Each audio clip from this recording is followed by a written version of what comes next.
여러분 안녕하세요. 정은입니다. 지난해 10월 말을 기점으로 잠시 방송을 쉬었다가 2018년 무술년 새해를 맞아 오랜만에 다시 여러분을 찾아뵙게 돼서 무엇보다도 반가운데요. 늦었지만 새해 복 많이 받으시고 올해는 더 알찬 내용으로 여러분을 매주 찾아뵐 것을 약속드리면서 오늘 스튜디오에 여러분만큼이나 반가운 한 분 모셨습니다. 부자 되는 방법이 어렵지 않다고 늘 말씀하시는 분이죠. 오늘도 재정 전문가 테드진 씨를 모시고 물가 인상과 재테크에 대한 유익한 정보를 알아보도록 하겠습니다. 안녕하세요. 안녕하세요. 네, 오랜만에 뵙습니다. 잘 네, 지내셨죠? 오랜만에 뵙겠습니다. 네, 늦었지만 새해 복 많이 받으시고요. 올해는 더 부자 되시기 바랍니다. 네, 네, 저희도 같이 함께 부자 될 수 있는 방법도 알려주시고요. 알겠습니다. 네, 자 사실 작년 한 해 우리 진 선생님께서 운영하셨던 그 베이트리 그룹에서 운영했던 이너서클 프로그램 성과가 대단했다고 들었어요. 네. 실제로는 어떤가요? 네, 뭐 작년 한 해가 상당히 네. 저희한테도 도약의 한 해였었고요. 네. 되게 의미가 깊은 한 해였었습니다. 회원 숫자가 벌써 한 2,200명 이상. 2,200명이요? 네. 제가 예전에 한 1,000여 명으로 1,200명 정도 들었는데. 첫 방송할 때는 그죠? 뭐 1,000여 명 정도라고 말씀을 드렸었는데요. 그 사이에 한 2배 이상 회원 숫자가 늘었고요. 대단한데요. 네네. 작년 한 해만 저희가 우리 토론토 도심권, 역세권 쪽에 우리 그 월세 네. 콘도 유닛들을 한 720채 이상 매입을 720채요? 했어요. 네, 그러니까 700명 네네. 이상의 회원님들이 네. 그 혜택을 이제 보셨습니다. 한 해예요? 한 해. 네. 뭐 금액으로 따지면은 뭐 매출 규모가 한 3억 5천만 불 이상 되는 셈이니까요. 3억 5천만 불이요? 네, 한 3,500억 정도 와, 되는 어마어마하네요. 상당히 큰 지금 바잉 파워가 네. 지금 된 거고요. 네. 네, 아주 뜻깊은 한 해였었습니다. 네. 네. 아, 뭐 좋은 소식이네요. 네. 네.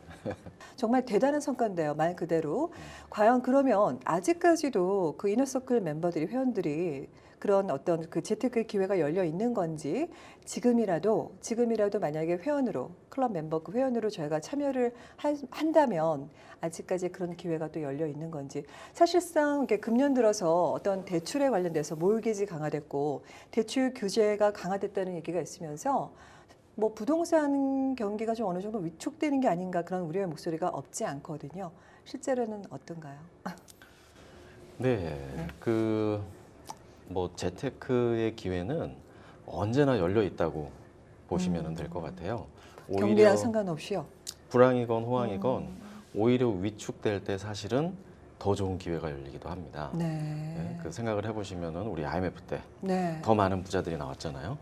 서브프라임 때 또 네. 또 많은 부자들이 나왔잖아요. 그러니까 경기가 뭐 근데 위축될 것 같지도 않아요. 주춤할 것 같지도 않고요. 그래요? 내려간다는 의견을 가지고 있는 전문가는 거의 없고요. 뭐 오르는 폭은 좀 완만해질 수 있겠지만 지금 그 지난 시간에도 말씀드렸던 그 여러 가지 요인들 네. 있지 않습니까? 앞으로 이민자를 뭐 네. 그 100만 명을 그쵸, 또 유입이 2020년까지 받는다든지 그리고 허가받기가 좀 더 어려워지는 그런 네. 환경이 돼 있다든지 공급 물량이 딸린다든지 여러 가지 네. 그런 그 요건들 때문에 그 오르는 폭은 좀 완화될 수 있겠지만 뭐 내려가거나 그런 시장이 전개될 것 같지는 않고요. 네네. 그 잠깐 주춤할 타이밍은 있을 수도 있고요. 네. 그렇게 된다고 해서 재테크 기회가 오히려 더 좋은 기회가 열릴 수도 있다라는 거죠. 그리고 그 결정적으로 오늘 꼭 그 말씀을 드리고 싶은 그 중점 그 이슈가 될 것 같은데요. 우리가 재테크 기회는 언제나 열려 있는 우리가 지금 자본주의 사회에 살고 있지 않습니까? 자본주의 금융 시스템 하에서 살고 있는데 항상 기회가 열려 있을 수밖에 없는 아주 결정적인 요인이 있다라는 거죠. 그 부분을 오늘 좀 말씀을 드리고 싶습니다.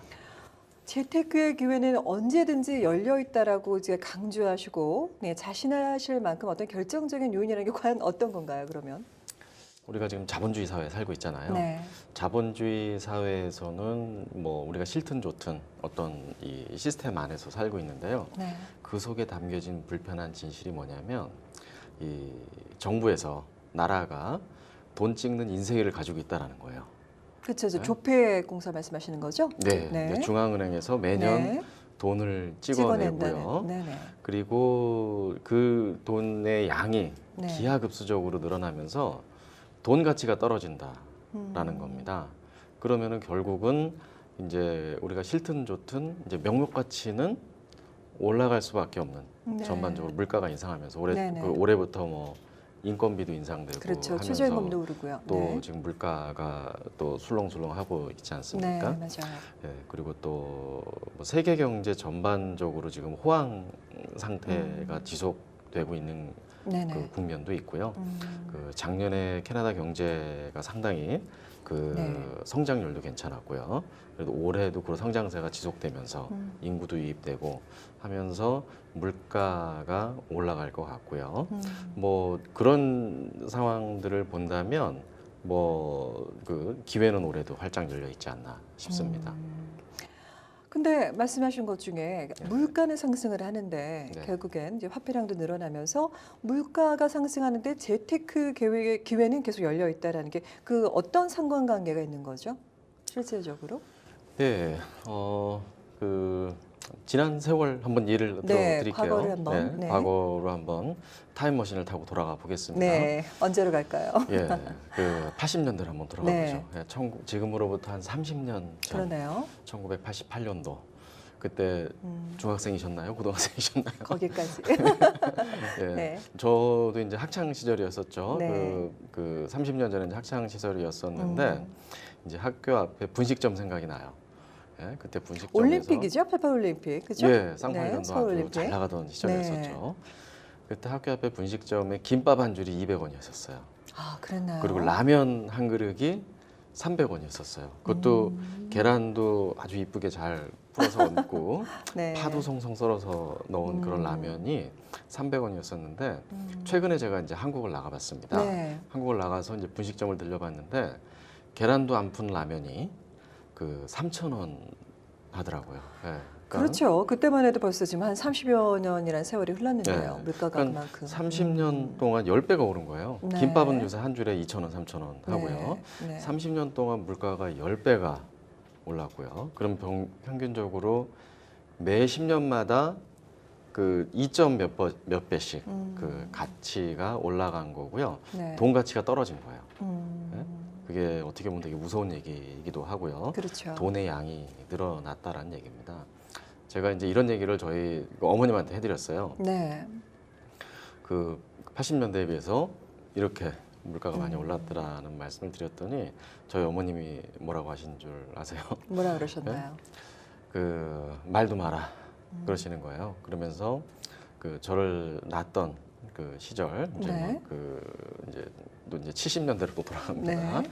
1970년, 71년, 69년 요 네네. 당시에 비하면 아무것도 아니라는 거예요. 그 당시에는 그 저희 아버님이 그래도 괜찮은 월급을 네. 받으셨던 것 같아요. 네네. 괜찮은 직장에서 괜찮은 월급을 받으셨는데 월급이 2만 원이셨다고 하고요. 아, 네. 그리고 버스 요금이 15원이었었대요. 네? 네. 그리고 그 잘 나가던 직장을 이제 때려치시고 음. 이제 좀 이제 청운의 꿈을 품고 집 장사로 나서신 모양이에요. 저희 아버님이요. 네. 그래서 이제 집을 지어서 팔고 이렇게 하셨다 그러더라고요. 네. 그 당시에 변두리의 집값이 서울 변두리의 집값이 한 200만 원 정도 했었다고 합니다. 아, 집 한 채 값이요? 집 한 채 값이요. 네. 그리고 중심가의 그 명동 부분, 그 회원동 이쪽에 집을 지어서 또 파신 적도 있다고 하는데 그때 350만 원에 파셨대요. 그러니까 중심가가 3,400만 원, 변두리가 네. 200만 원, 네. 이 정도였대요. 그렇게 보면은 생활 물가는 70년에 비교해서는요 한 100배 오른 거고요. 그렇죠. 월급도 한 100배 오른 거고요. 변두리 집값은 200~300배 오른 거고 중심가는 거의 400~500배 오른 거예요. 아, 또 그렇게 비유가 되네요. 그러니까 네. 앞으로는 과연 어떻게 될 것이냐. 뭐 그 200~300배, 400~500배는 모르겠어요. 네. 그렇게 될지는 모르겠지만 그 실제적인 그 숫자 자체는 공원 계속 옆에 붙을 수밖에 없는 게 그 돈의 양이 기하급수적으로 네. 늘어나고 있다라는 네. 것 때문에라고 말씀을 드릴 수 있을 것 같아요. 네. 그럼 말씀하신 것처럼 네. 결국에는 이제 그 통화량이죠. 그러니까 네. 네. 실제로 이제 돈의 양이 늘어나면서 결국에는 물가가 상승을 하는 거잖아요. 네. 그래서 이제 힘들어지는 건데, 그럼 과연 그럼에도 불구하고 정부에서는 좀 모르겠어요. 좀 어리석은 질문인지 모르겠지만 왜 계속 화폐를 돈을 만들어내는 걸까요? 네, 우선 그 돈의 양이 얼마나 늘어났는지 한번 자료 화면을 네. 먼저 보여드리면서 네. 한번 살펴보도록 하겠습니다. 네, 알겠습니다. 1980년대 그 돈의 양이 이 캐나다 사회에서요, 네. 한 2천억 달러 정도가 그 시중에 유통이 되고 있었어요. 네, 음. 그러니까 화폐 및 화폐 등가물 네. 기준으로 봤을 때요. 근데 지금 2017년 이제 그 37년 만에 11배 정도, 그러니까 10배 이상이 늘었습니다. 그 2,200억 달러에서 네. 2조 2천억 달러 정도로 화폐 네. 양이 이제 늘어났고요. 네.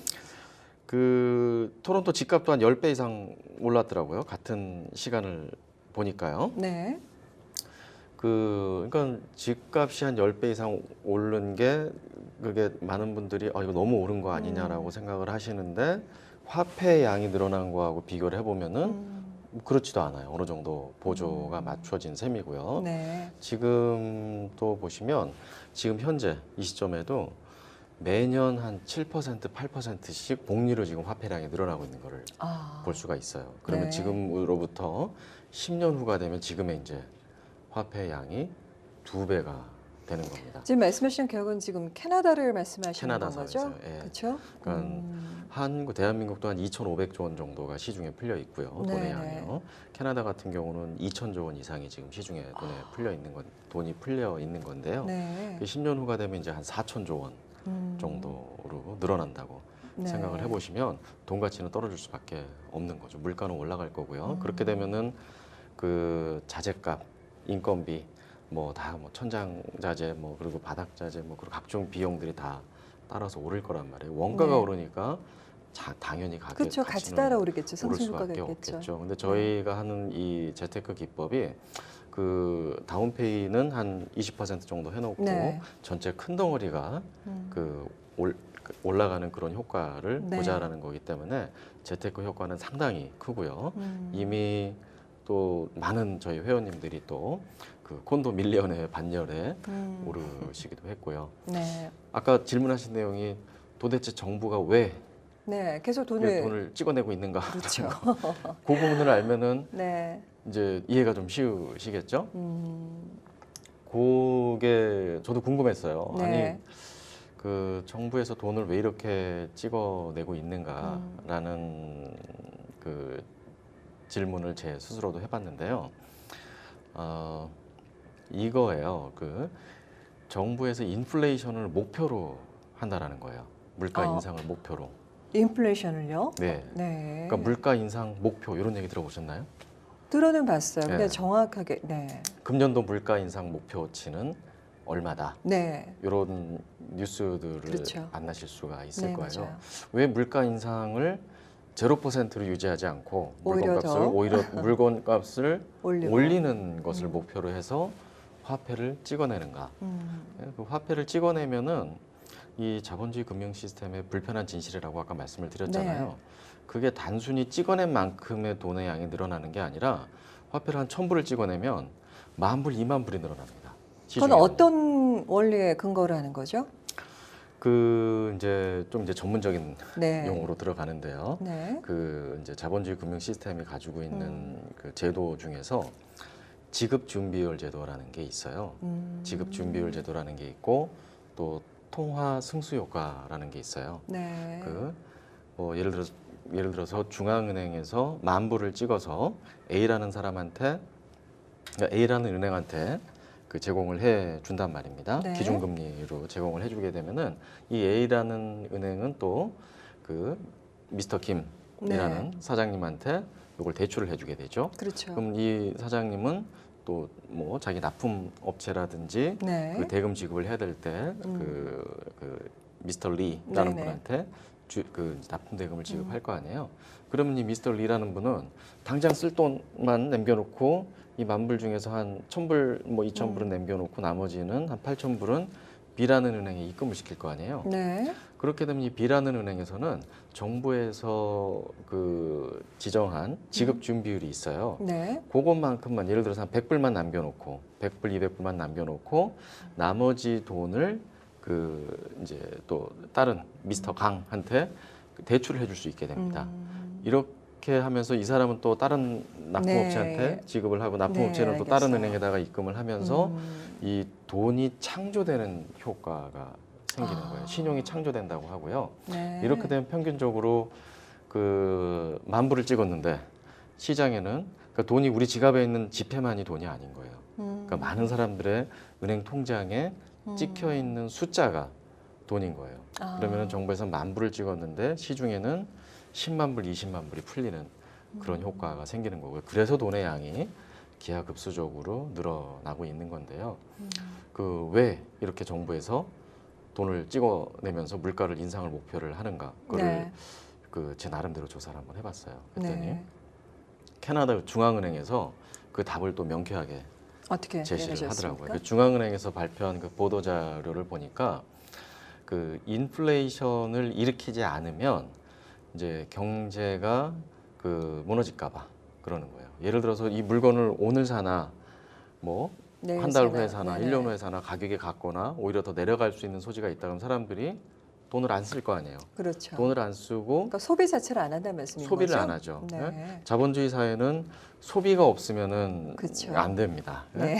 그래서 소비를 안 하게 되고 그냥 은행에다가 디파짓을 할 거 아니에요. 그래서 네. 정부에서는 그 최소한 은행 이자율 이상은 물가 인상을 일으키려고 하는 거고요. 그게 가장 커요. 그러니까 결국에는 그래야- 어떤 그 경제 흐름을 위해서 원하는 네, 흐름을 위해서 그렇게 하는 소비를 거네요. 촉진시키기 그쵸? 위해서 네. 그 물가 인상을 할 수밖에 없는 거고요. 음.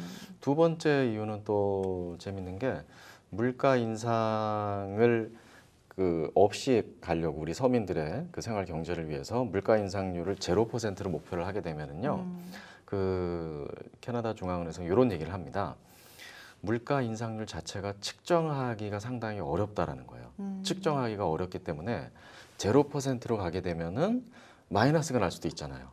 예? 그렇게 되면 아까 말씀드린 것처럼 경제가 오히려, 네. 불황이 닥치고 이제 빈곤의 악순환으로 치닫는 그런 상황이 될 수가 있기 때문에 그러니까 항상 그 기준치 이상으로 물가 인상 네. 폭에 대해서 염두에 두고 있는 거군요. 네네 이제 그런 이유가 있고요. 네. 또 세 번째로 이제 캐나다 중앙은행에서 고백하는 네. 그 이유도 재밌어요. 임금 인하는 어렵다라는 거예요. 임금 그렇죠. 인하. 사람들한테 월급을 깎자라고 할 수가 없다는 거예요. 물가는 계속 오르는데. 또. 네, 그러니까 경제가 위기가 닥쳐서 음. 예? 우리가 이제 좀 허리띠를 졸라매고 해야 되는데 그러면 이제 이제 우리 그 인플로이들한테 네. 월급을 좀 깎읍시다라고 얘기를 할 수 없잖아요. 네. 근데 인플레이션을 일으키면 음. 예? 그러면은 이 임금을 동결시키기만 네네. 해도 월급을 깎는 효과가 생기는 거죠. 그렇죠. 물가나 네. 다른 건 이제 올라가는데 결국에는 네. 이제 더 이상 임금은 네. 오르지 않는다면. 네, 그래서 경기 불황이 닥쳤을 때 임금을 인하하면은 많은 사람들이 회사를 그만두게 되고 그럼 회사가 그렇죠. 망하고 경제가 또 빈곤의 악순환으로 네, 치닫고 네. 이렇게 되는 상황이 생길 수가 있기 때문에 그 인플레이션을 일으키게 되면은 이제 임금 동결만 해도 그 임금 인하 효과가 생길 수가 있기 때문에 어떤 히든 카드로 이제 그런 거를 남겨놓는 거고요.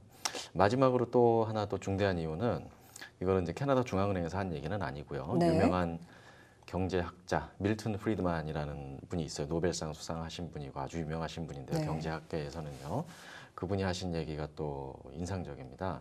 인플레이션을 왜 이제 정치하는 분들이 일으키느냐. 이 정치하는 분들, 정치가들은 그 표를 먹고 살잖아요. 네. 그러니까 그쵸.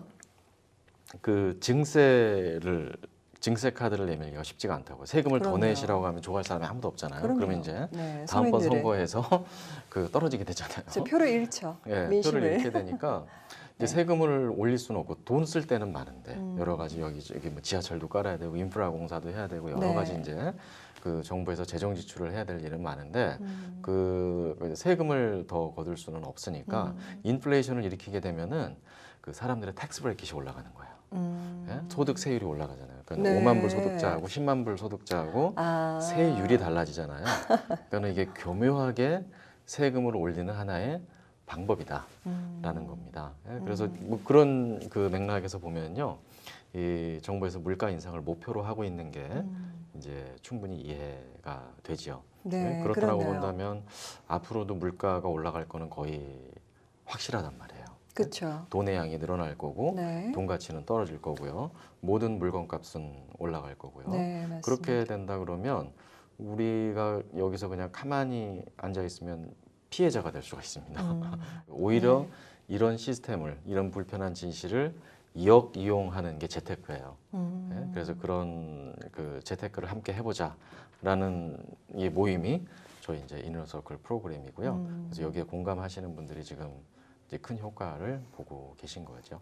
알겠습니다. 항상 저희가 어렵다만 생각하는 게 아니라 좀 미리미리 준비를 할 수 있는 그런 대책을 마련할 수 있는 그런 슬기로운 네, 자세가 필요하다고 생각이 되네요. 긍정적으로 보시는 게 중요한 것 같아요. 네. 어느 정도 우리 주변에 그 부자들은 의외로 많거든요. 네. 네, 다 보면은요, 뭐 부정적이신 분은 별로 없어요. 네. 다들 밝게 보시고 네. 긍정적이신 분들이 많습니다. 우리 시청자 여러분들도 좀 이렇게 올해는 네, 똑같은 그 이제 하나의 현상도 좀 긍정적인 면으로 바라보신다면은요, 좋은 기회가 많이 열리실 것 같아요. 아주 중요한 말씀 해주셨네요. 네. 알겠습니다. 2018년에는 꼭 그런 여러분들이 되시길 바랍니다. 네, 알겠습니다. 오늘 말씀 감사합니다. 예, 네. 감사합니다.